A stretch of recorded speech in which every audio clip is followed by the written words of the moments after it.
Hello, my friends. Welcome to 2026 Future Predictions for episode 8. We're on episode 8 already. So we're going to be experiencing between March and July of 2026 something called Kala Sarpa Yoga.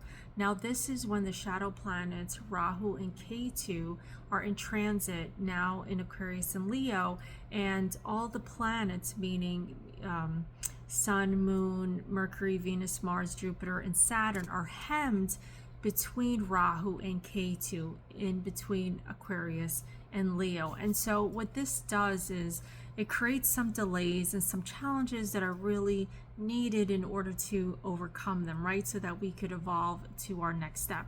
But this also means that the planets here, meaning Sun, Moon, Mars, Venus, Mercury, Jupiter, and Saturn, are under a lot of pressure. They feel like they're being squeezed by the snake. And so in this context, the planets feel like they're being compressed. You know, imagine a fruit being squeezed, and under this pressure, the essence is extracted, like an oil or some kind of concentrated substance that would not appear otherwise unless it was through force, right? So this extracted essence, you know, represents latent wisdom, represents power, insights that ultimately provide, you know, or can be applied towards a resolution, a solution, towards healing, towards, you know, purposeful transformation. It's really interesting because this Kala Sarpa Yoga is going to create some really big changes in our lives, and it may feel a little uncomfortable, but I'm sharing some dates so that you could be prepared in the days ahead. So Kala Sarpa Yogas can manifest delays, they can manifest obstacles, you know, in career, health, relationships, friendships, you know, but its unique effects are filtered depending on the individual's natal chart. So it's not going to affect everybody exactly the same. So rather than, you know, acting uniformly, this configuration really is going to reflect and amplify personal karmic patterns, you know, demanding more conscious awareness, demanding more strategic growth, you know, for the challenges to be transcendent. But like I said, you'll see it more in your natal chart. But it does offer a lot of opportunities for growth, spiritual growth, for career success after some struggles, and some may even can expect some sudden gains or unexpected victories during this time. So it's not all bad, right? It just feels kind of like you're under a pressure cooker at this time. So overcoming these hurdles could really help you to develop, you know, incredible courage, incredible willpower, could really turn you into a much stronger, capable person than you even realize, because it does magnify your strength and weaknesses during this time. But with a positive mindset, you can easily overcome these periods between March and July. So the nodes here are in Aquarius, which is the natural 11th house of the zodiac, and Leo, which is the natural 5th house of the zodiac, right? And so I'm going to share with you a summary of things that we can expect to happen during this period, right? There's definitely going to be a lot of networking taking place. You might be joining some networking parties, obviously Rahu in the 11th. You know, you might be attending a lot of social events, social clubs, political parties, you know. On the other hand, economically, I do caution people to be aware and cautious of economic extortion here. That is something that will happen with the Kala Sarpa Yoga being, you know, with Rahu in the 11th, K2 in the 5th house. The market will be more aggressive during these periods. You know, you'll find a lot of people obsessing over money, obsessing over trying to earn more money, and you'll find yourself, or maybe even others, you know, searching for unconventional sources of income during this time. Now, some companies, businesses, industries that do well during this time will be people that are involved in import-export, foreign exchange, trading, tourism, industries in the garbage, waste, and sewage, industrial industry, people that are in the industry of medical waste, people that are in mining, businesses that are mining, you know, businesses with respect to like animal byproducts. You know, you'll see also businesses in the industry of like extermination of vermin, and, you know, and also in pesticides, but you also see industries like film industry, TV industry, advertising industry, propaganda, industries and businesses do really well during this period. With Rahu in the 11th house, people should definitely be aware of some insect bites, which is, I know it's kind of a weird thing to talk about, but these things do happen. So be aware of insect bites, be aware of rodents, vermin, snakes, leeches, depending on what part of the world you're in. It would be good to be cautious of these things. But we'll also find that we may be dealing with people that have hidden agendas, right? So, it's not necessarily a bad thing. It just means that these people, and this could be even yourself, we're all looking, Rahu in the 11th house makes us more conscientious about fulfilling our goals. So we may not always make that transparent, with the relationships that we're trying to develop.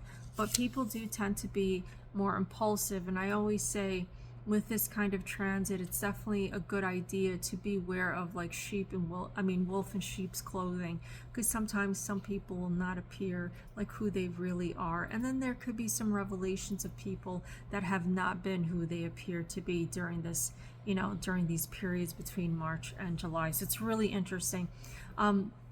It's a great time and opportunity for developing friendships, social connections. You'll find that brings you a lot more happiness and joy, which is wonderful.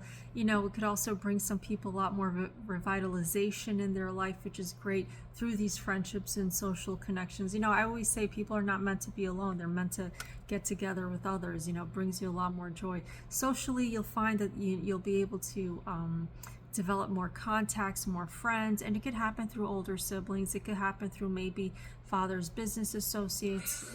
It could also happen through financial and scientific networks, which will be fun and amazing.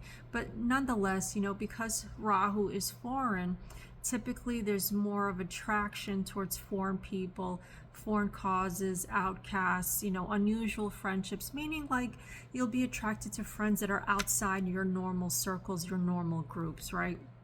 Not necessarily a bad thing.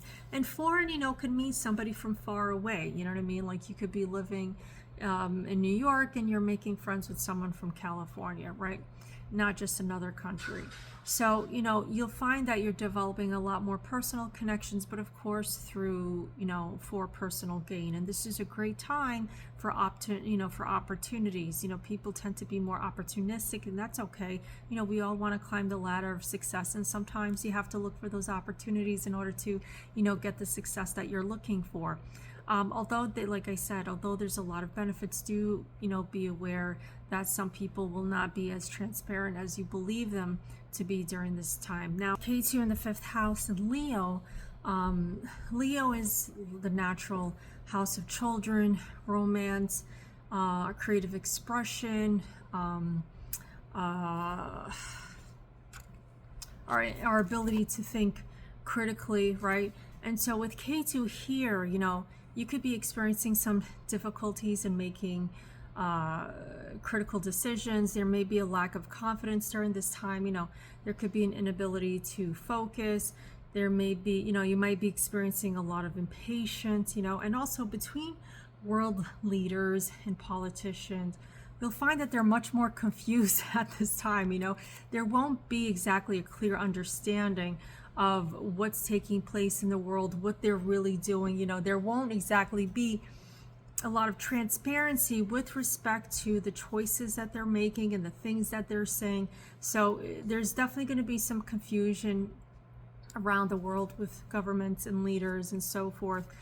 People in general will definitely find it more challenging of a time to be creative, to have romance, to, complete, let's say, like intellectual work. People might find it like a struggle to also have fun and express themselves because of this transit, and it's okay. Just relax, take a step back. Remember, if you're feeling under pressure, go for a walk, and then you could, bypass that type of energy. There'll also be, which is interesting, there's going to be a lot more partners or spouses abandoning their relationships and marriages at this time, and some parents might even be abandoning their children during these periods. And look, it may happen, because you have to think outside of the box. It may happen, voluntarily, or may happen involuntarily, like depending on where you are in the world. If there's a war going on, you might be separated, or you might lose your spouse, or your spouse may have to leave because they're fighting, or somehow something could transpire. So this could be a really challenging time. And for some abandonment cases, the reasoning behind it will be very superficial. So it's going to be interesting to see how this happens for certain people. And in some cases, this is going to be great for some people because they're being released from deadweight relationships, from deadbeat parents, so they do exist, unfortunately.